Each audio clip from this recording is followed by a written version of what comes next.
Welcome to the Sermon in the Valley with Pastor Rob Eller. If you like what you hear, please subscribe to the podcast and share it with your friends and family. Thank you.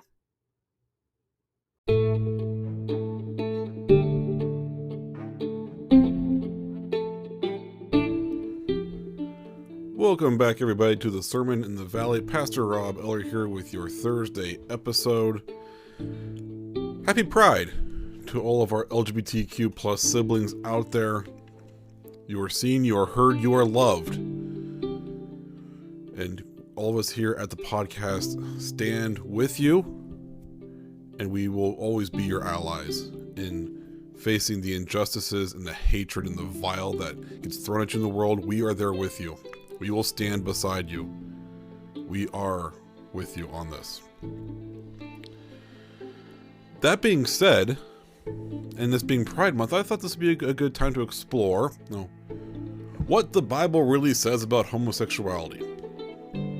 Spoiler alert, for all of those who think that it condemns it, it doesn't. It really, really doesn't. So let's get into this. There are a number of verses in the Bible that people like to throw out there saying, the Bible condemns homosexuality, and here it is in chapter and verse and what book it is. Most often they'll quote the book of Leviticus, specifically Leviticus 20, verse 13, or Leviticus chapter 18, verse 22. Both of them really say the same thing. If a man lies with a male as one lies with a woman, the two of them have done an abhorrent thing, etc., etc. And it's really the same thing for both of those. Here's the thing, though. Okay, so most translations today will say, no, man lying with man. Except that is really a mistranslation from the original Hebrew. My biblical languages professor in seminary, one of his favorite things he would say in class, at least, he would say it not necessarily every day, but he would say it frequently enough. And it was, all translators are liars. Sounds like a harsh thing to say, but it's really true.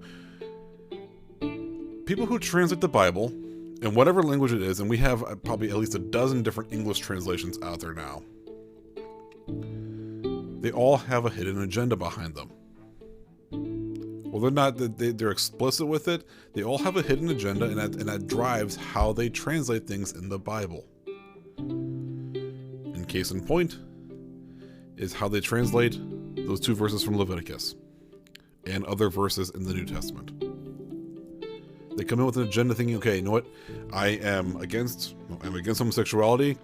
I'm going to take those verses and I'm going to translate them in a way that validates my point. Except those verses really don't validate their point. When you look at let's start with Leviticus.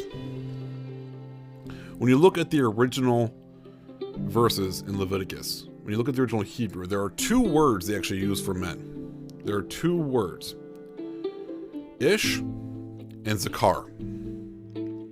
So we're saying if an ish lies with a zakar, well, what do each of those mean? Ish is translated as man, an adult male.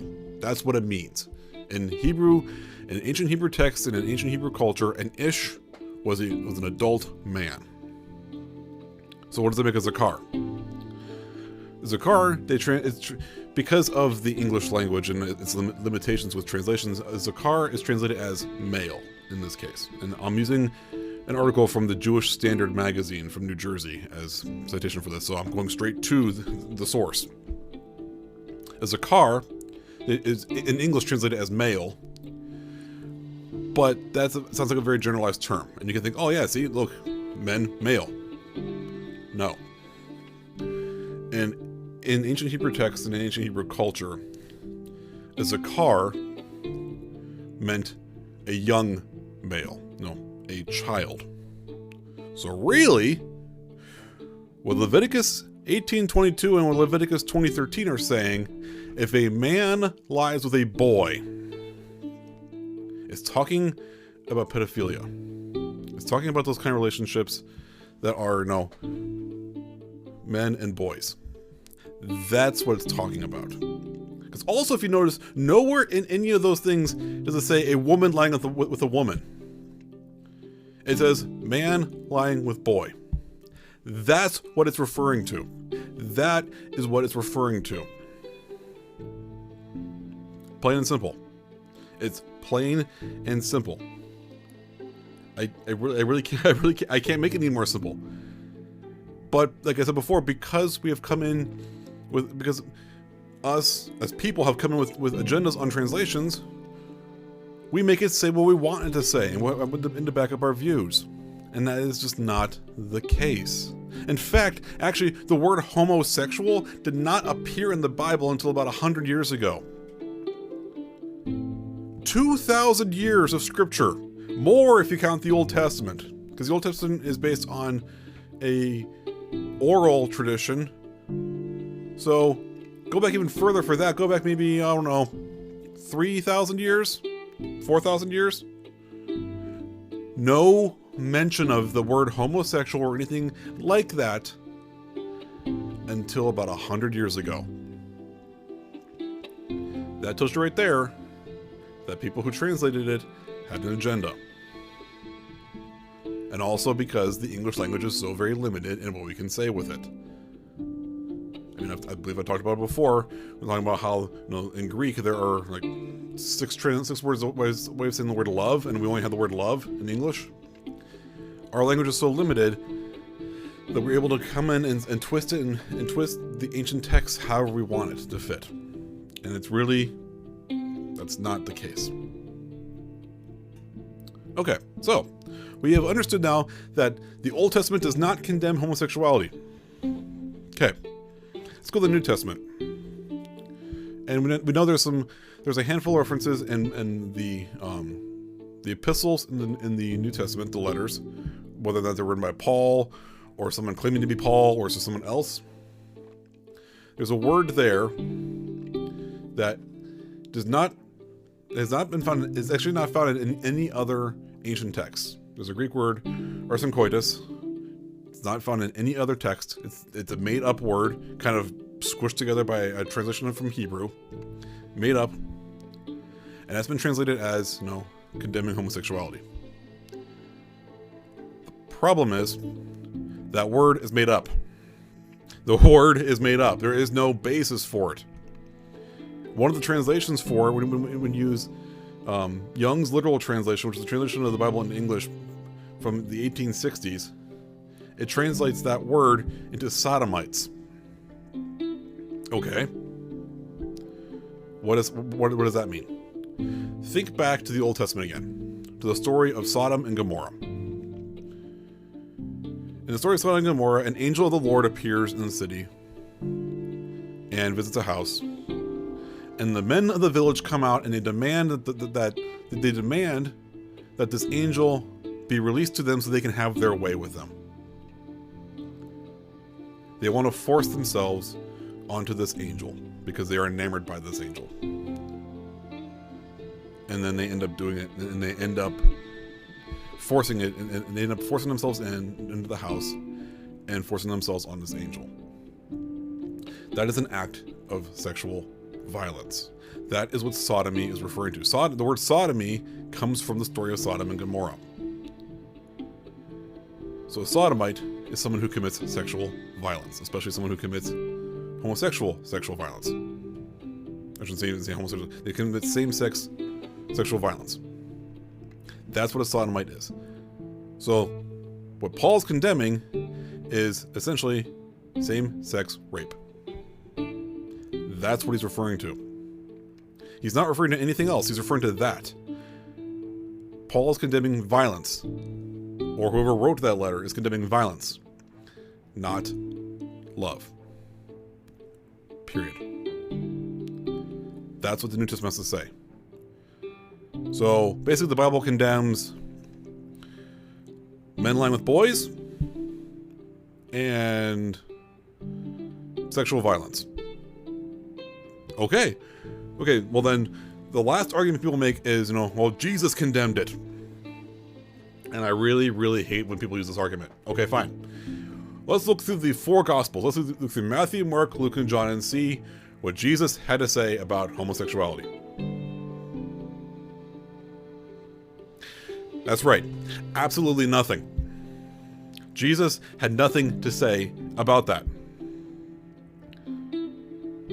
So, but what did he say?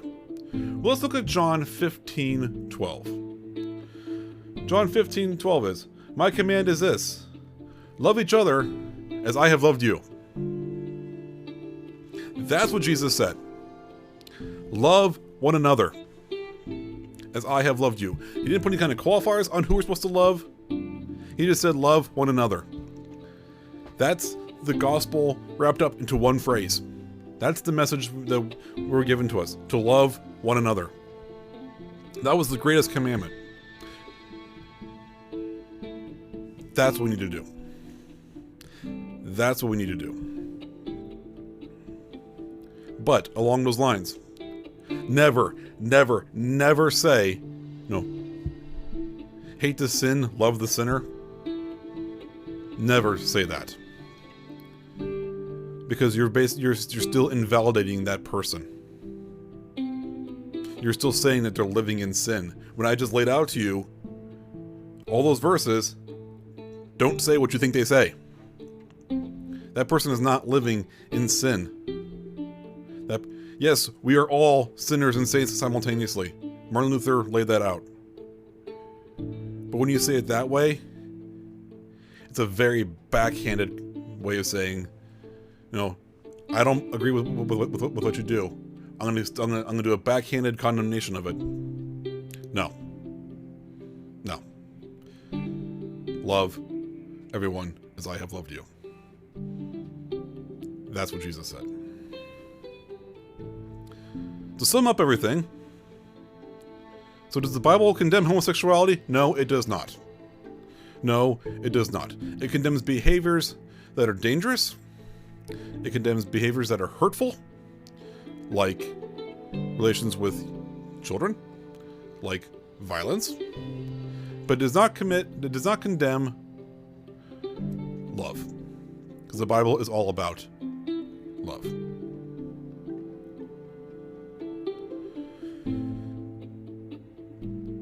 I hope all of you understand this. It's not necessarily a controversial thing for me to say, but this is a long overdue statement for me to make. Please think carefully when you read the Bible, when you look at translations, look at multiple translations, look at the source. Get a better understanding of what it really means. Don't just take what you read on the surface. Because when you do that, you can really do a lot of damage. And that's not what the Bible's for. The Bible's not to hurt people, the Bible is to help. Please share this with everyone. Please share this please share this episode with people who need to hear this. This is very important. This is a very important one for to be shared. Thank you for tuning in. Remember, as always, subscribe to the podcast. Share this episode with all your friends and family. God's peace be with all of you. Have a good and blessed day. And to all my LGBTQ siblings out there, you are loved, you are heard, you are seen.